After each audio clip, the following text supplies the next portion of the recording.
High, this is Mahua. So আমি চলে এসেছি আমার বার্থডে শপিং করার জন্য। তো এখন আমি স্টোরে আছি, আমি ড্রেস খুঁজছি। এই যে দেখো, আমি এসেছি মেসিজে। এখন আমি জানি না, এখনও খুঁজে পাইনি। এখানে আমার কিছু পছন্দ হয়নি আপাতত। অভিক আমার জন্য একটা জিনিস কিনেছে, যেটা আমি আমার বার্থডে দিনই তোমাদের সবার সাথে শেয়ার করবো। এখন আমি নিজেও ওটা হাতে পাইনি, তো তাই জন্য শেয়ার করতে পারছি না। তো আমি তোমাদের স্টোরটা একটুখানি দেখাই, দাঁড়াও। এই যে অভিকও আমার জন্য পছন্দ করে করে দিচ্ছে, না ওটা ভালো লাগছে না। তো যতক্ষণ পর্যন্ত আমি একটুখানি দেখছি, আর অভিককেও আমি কাজে লাগিয়েছি, না তো অভিক সারাক্ষণ কী করে যে আমি খুঁজি, ও পিছনে পিছনে ঘুরতে থাকে, কোনো হেল্প করে না। দিয়ে এই জন্য আমি ওকে বলেছি তুমিও খোঁজো, আমিও খুঁজছি। এখনও অবধি দুটো পেয়েছি, I will try it. So যতক্ষণ অবধি আমি এগুলো করছি, সো ফাইনাল কেলা হলে আমি তোমাদেরকে দেখাবো। টিল দেন চলো back to Soumita. Hi everyone, this is Soumita. তো আজকে মহুয়ার সাথে অলরেডি কথা হচ্ছিল, ও বার্থডে শপিং করতে যাবে। তো তার আগে তোমাদেরকে একটা জিনিস দেখাই। আজকে নিচে একটা ম্যানেজমেন্ট অফিসে এসেছিলাম একটা ছোট্ট কাজে। তো তার জন্য এখানে বেশ যে আটতলাটায় রয়েছে, ওখানে অনেক কিছু ঘোরার জিনিসপত্র রয়েছে। মানে ওপরে এগুলো সব জগিং ট্র্যাক, ওকে, প্লাস নিচে সুইমিং পুল, প্লাস এটা কিডস সুইমিং পুল, এইসব সব রয়েছে। তো আজকেই ঘুরছিলাম, ঘুরতে ঘুরতে হঠাৎ করে ফিল হলো যে তোমাদেরকে এটা দেখাই। কারণ যদি আমাদের বাইরে কোথাও ঘুরতে যাওয়ার নাও থাকে, তাহলে আমরা এখানে চলে আসি। এখানে এসে হাঁটা চলা সবই হয়ে যায়। তো যেরকম বাইরে সবাই বাইরে হাঁটতে যায় বা বাইরে যেতে হয়, আমাদের বাইরেও যেতে হয় না। আমাদের অলরেডি সমস্ত কিছু ইনসাইড দ্য বিল্ডিংই করা রয়েছে। যদি আমরা কোথাও সত্যিকারের হাঁটতে যেতে হয়, তাহলে আমরা এখানেই চলে আসতে পারি। আর এখান থেকে এই একটা জিনিস যে দূরে পাহাড়গুলো দেখতে দেখা যায়। আর এইটা হলো গিয়ে আটতলা থেকে সিনারি, সামনে ওড়ালপুল রয়েছে, এই দুটো। তো এই আমরা এই মাঝে মাঝে এখানে আসি। রাত্রিবেলা বেশ ভালোই লাগে, যদিও দুপুরবেলাটায় মোটে ভালো নয়, কারণ মারাত্মক গরম থাকে। রোদ থাকলে তো বলাই যাবে না। আর এখানে বেশ দুটো দোলনা আছে, তো মাঝে মাঝে এই দোলনায় বসে বসে মানে ভালোই আমরা বসে থাকি, যে এটা বেশ আমাদের একটা টাইম পাস করার ব্যাপার স্যাপার। তো এখান থেকে এই জিনিসটা খুব সুন্দর লাগে মাঝে মাঝে, মানে এমনি বসে থাকতে, বা যদি ধরো ওপরে ভালো লাগছে না, যদিও এখানে খুব বৃষ্টিপ্রবণ এরিয়া, কিন্তু যেহেতু মাঝে মাঝে যদি ভালো লাগে না, বিকালবেলা ধরো বাইরে বসতে হবে, একটুখানি প্রকৃতির সাথে কাটাতে হবে, তাহলে আমরা এইখানটাতে চলে আসি। যে দূরে এত গাছগাছালি, সি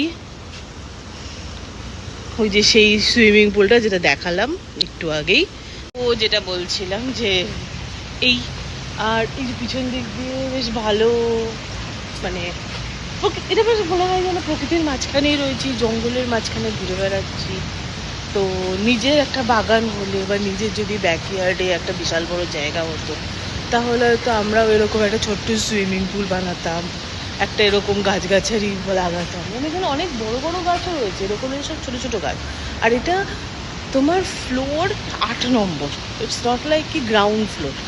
গ্রাউন্ড ফ্লোরেও আছে অনেক গাছ টাছ, বাট এটা হলো 8 নম্বরে, মানে 8th ফ্লোরে এত কিছু করে রেখে দিয়েছে। প্লাস সঙ্গে এই জগিং ট্র্যাকটা রয়েছে। তো জগিং ট্র্যাকটাতেও বেশ আমরা মাঝে মাঝে হাঁটি। মাঝে মাঝে ওই বিকালবেলা যদি মানে জিমে যেতে ইচ্ছা না করে, তাহলে আমরা এই জগিং ট্র্যাকটাতে হাঁটি। জগিং ট্র্যাকটা বেশ ভালো, মানে রিক্লাইনার টাইপের করা রয়েছে, তো বেশ ভালো। আর অনেকগুলো মাঝখানে এরকম ছোটো ছোটো ছোটো ছোটো। তো ওইটার সাথে এখানে যে এলিভেটেড জগিং ট্র্যাকটা যে আস্তে আস্তে উঠে যাচ্ছে, এখন আমার মোটেই ইচ্ছে করছে না। এই যে 3-4 মিনিট বাইরে রয়েছি, তাতেই অলমোস্ট ঘেমে না এক একটার কাণ্ড হচ্ছে।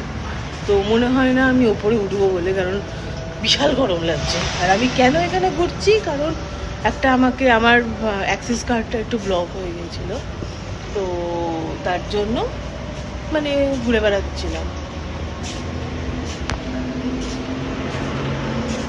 So this is it, back to Mahua. এবার আমি একটুখানি সেই তোমাদের যে আগের দিন দেখালাম যে শপিং মার্টটায় যাবো, সেখানে যাবো, একটুখানি খাওয়া দাওয়া করতে হবে।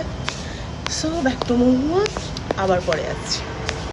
তো তোমরা তো দেখলে সৌমিতা এখনও ওই জগিং ট্র্যাকের ওখানে ঘুরছে, বাট আমার এখনও জামা কাপড়ের হান্ট চলছে। আমি এখনও খুঁজছি, পেয়েছি আমার ড্রেস একটা আমি পেয়েছি, ওটা আমি নিয়েছি। আপাতত আরও এই জায়গাগুলো যেগুলো আছে ওগুলো একটুখানি এক্সপ্লোর করছি মেসিজেই। তো এখানে অনেক গিফটিংয়ের জন্য না অনেক ছোটো ছোটো প্যাকেজ আর এইসব পাওয়া যায়, মানে অলরেডি গিফট র্যাপ করা কাইন্ড অফ এরকম হ্যাম্পার যেরকম হয় না ওই টাইপের পাওয়া যায়, জামা কাপড় অনেক পাওয়া যায়। তো যেহেতু আমি বাড়ি যাব সেই কারণে এখানটা একটুখানি ঘুরে দেখছি, তো ভাবলাম একটু তোমাদেরও দেখায় যে এখানে অনেক ধরনের গিফট র্যাপ করা থাকে, অনেক স্কিন কেয়ার হচ্ছে, আরও ধরো বডি হেয়ার কেয়ার, মেকআপ, এরকম অনেক কিছুই থাকে। তো এটাই সেটা। সো আমরা আবার একটা জায়গায় চলে এসেছি। আজকে লিটারালি আমরা পুরো শপিং মুডে আছি। একটা শপিং মল থেকে আমরা অলরেডি এলাম, এখন আবার আরেকটা শপিং মলে এসেছি। এবার আমি কিছুদিন পরে ইন্ডিয়া যাব, তো সেই বাড়ির শপিংগুলো আমি করছি। এটা হচ্ছে আরেকটা জায়গা, আমি তোমাদের ভিতরটাও দেখাবো সেটার। তো একের পরে এটাই হচ্ছে, তো চলো শুরু করি। চলো, এই যে আমার আরেকটা মলে চলে এসেছি, সেই মলেটাই এটার এন্ট্রি। প্রথমে দেখো কত সুন্দর সুন্দর ব্যাগ আছে, এগুলো সব দেখলেই ইচ্ছা করে যে কিনে নিই। তো এটা এন্ট্রান্সটা, এখন আমার যাব, এখন অভিকের শপিং হবে, তো সেইগুলো সব খুঁজতে যাব, এখন খোঁজা চলবে। চলো টিল দেন ওপরে back to Soumita. Hi, this is Soumita again. আজকে মুভির পরে এসেছি, মুভি দেখার ডান, মানে শুক্রবার রাত্রিবেলা করে একটা করে মুভি দেখতেই হবে, তাতে ছাতারা আমরা ভাষা বুঝি চাই না বুঝি। আজকে এমন একটা মুভি দেখতে এসেছিলাম, জাস্ট মুভি দেখতে হবে বলে বেবি ভেবেছিলাম রাত্রিবেলা। ওটা কি ছিল জানো? মিরর না, কার্স। মেনলি জাপানিজ মুভি দেখতে এসেছিলাম, বাট ওটা ছিল রাত 12:30টায়, আর আমরা অলরেডি তখন 10টা বাজে। তো কি করব, তো এদের এইখানকারই একটা মুভি চলছিল, মালয়েশিয়ারই। নামটা অলরেডি ভুলে গেছি, ঘচং।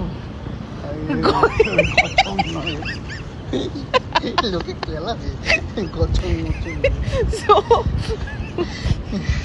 মানে it's kind of like a real স্টোরির ওপর, রিয়েল স্টোরির ওপরই আর কি ইয়ে করে মুভিটা। হ্যাঁ, তো না, মুভিটার নাম ছিল গায়ং, সরি আসলে নামটা মনে ছিল না, বাট দেখে বা রিভিউ পড়ে জেনে খুব ভালো লেগেছিল, তার জন্য 10:30টার সময় ওই মুভিটা দেখলাম। ভালো, মানে এখানকার হ্যাঁ সাবটাইটেল করে বুঝতে হয়েছে, বাট ভালো ছিল এক্সপিরিয়েন্সটা। মানে আমাদের ওখানে যেরকম আমরা সমস্ত মানে ছোটো ছোটো পুরনো যারা আর কি, তো 1950-তে একটা পুলিশ অফিসার কেমন করে আর কি কি বলে মবদেরকে, হ্যাঁ সিঙ্গাপুরের মবদেরকে কী করে ডাউনফল করিয়েছিল, কি করে শেষ করেছিল, তো এইসব নিয়েই মেনলি মুভিটা। হ্যাঁ, তো সিঙ্গাপুরের গ্যাং ওয়ার এইসব ব্যাপার স্যাপার, তো বেশ ভালো ছিল মুভিটা। দেখে মনে হলো না যে হ্যাঁ টাইম ওয়েস্ট করেছি, ইটস আ গুড মুভি। ভালো অ্যাক্টিংগুলো হ্যাঁ ভালো, তবে হ্যাঁ ফেসগুলো না খুব বেশি চেনা চেনা মনে হচ্ছিল, যে হ্যাঁ এদেরকে চিনি ওদেরকে চিনি, হয়তো অ্যাডে দেখেছি বা সেরকম কিছু। তো স্টিল এই যে আমি আর অভিক দুজনেই ঘুরছি এখানে শপিং মলে, জামা হান্ট হচ্ছে আমাদের এখন অভিকের জামা কাপড় খোঁজার হান্ট চলছে আমাদের। অনেক কটা অলরেডি অভিক তুলে নিয়েছে হাতে, সো সেটাই চলছে। একটুখানি দেখি, এইটা দেখো, এটা ভেতরেরটা, এটা ভালো আছে, একটু ডিফারেন্ট। এখানে কোথায় আছে ওটা? এইটা যেন ছেলেদেরগুলো খুঁজে পাওয়াটা আরও বেশি ডিফিকাল্ট। আমি তো এখানে আমারগুলো খুঁজে পেয়ে যাচ্ছি, বাট উইকেটটা খুঁজে পেতে এত কষ্ট হচ্ছে। এতক্ষণ ধরে চলছি, কখন বেরিয়েছি আমরা। সো ফাইনালি আজকের মতো আমাদের শপিং শেষ। আজকে মানে শেষ মানে কি, আমাদের শপিং এখনও শেষ হয়নি, কিন্তু আমাদের এত পায়ে ব্যথা করছে যে আজকের জন্য আপাতত এটাকে সমাপ্তি দিয়েছি। দিয়ে আবার কালকে আবার হয়তো বেরোনো হবে। আমার এই বার্থডে টাইমে এলে এটাই হয়, 2-3 দিন ধরে শপিং চলতে থাকে। আজকে যেমন ভেবেছিলাম যে মুভি যাব, কিন্তু সেটা আর করা হয়নি। সো আর এদিকে সৌমিতার তো মুভি দেখে ও বোধহয় অনেক লেটে ফিরেছিল, একটু পরে হয়তো উঠবে। আমি যেমন জামা কাপড় কিনতে কিনতে ওর সাথে কথা বলছিলাম, ইটস লাইক কোনটা নেবো না এই করি আমরা। সো চলো ব্যাক টু সৌমিতা, আবার দেখা হবে। এখন দেখা হয়ে গেছে, এবার on the way to home. হ্যাঁ 12:20 বাজে। তো এই সময় সাধারণত বেশিরভাগ সময় এরকমই হয় যে আমরা সময় মুভি দেখতে ঢুকি, তো সেই জায়গায় আজকে আমরা মুভি দেখতে বেরোচ্ছি তাড়াতাড়ি বাড়ি। সো আজকে এই পর্যন্তই। আই থিঙ্ক ব্যাপারটা back to Mahua and tata from me, bye. So আমরা এখন যেটা বললাম বাড়ি ফিরছি আজকের জন্য। আজকে আর কোথাও কোনো কিছু করছি না, আমরা দুজনেই প্রচণ্ড টায়ার্ড। আর এখন দেখো খুব ভালো একটা সানসেট হচ্ছে, যদিও এখন 7:30 বাজছে, মানে আমাদের ওখানে হয়তো এখন অন্ধকার, বাট এখানে এখন জাস্ট সানসেট শুরু হয়েছে। তো এখন দেখতেও ওটা খুব ভালো লাগে। আজকে যেমন আমার আজকে একটা ভালো গিফট কেনা হয়েছে, কিন্তু যদিও আমার পছন্দের গিফট আমার মনে হচ্ছে না যে আমি আমার বার্থডে সময় পাবো, মানে বার্থডের দিনে পাবো। তো তাও লেটস হোপ যাতে চলে আসে। বাকি কিছু কিছু আমাদের মানে আমি যেহেতু ইন্ডিয়া ট্রাভেল করব তার জন্য কিছু জিনিস কেনা হয়েছে, আর মানে ওখানে নিয়ে যাওয়ার জন্য গিফট সবার জন্য যা হয়। প্রথমবার যাব আমি এখানে আসার পর থেকে, অলমোস্ট 1.5 বছর হয়ে গেছে। এবার সৌমিতাকে আমি সেটাই বলছিলাম, তো ওর সাথেও যেমন কথা হচ্ছিলো, ও যেমন মাঝেই গেছিলো তাও ইন্ডিয়াতে, বাট আমি যেতে পারিনি। আমি আসার পর থেকে এখনো একবারও যাইনি, তো এতদিন পরে আবার যাব। তো ওই সবার জন্য কিছু না কিছু নেওয়া হচ্ছিল। দেখো পিছনে ব্যাগগুলো রাখা আমাদের জামা কাপড়ের। রবিক এখন খুব মন দিয়ে ড্রাইভ করছে। আর তো হ্যাঁ, এটা বাকি আজকে আমার তরফ থেকে এতটাই। আমাদের মোটামুটি এখন বাড়ি ফিরে আজকে যেমন কিছু খাবার দাবার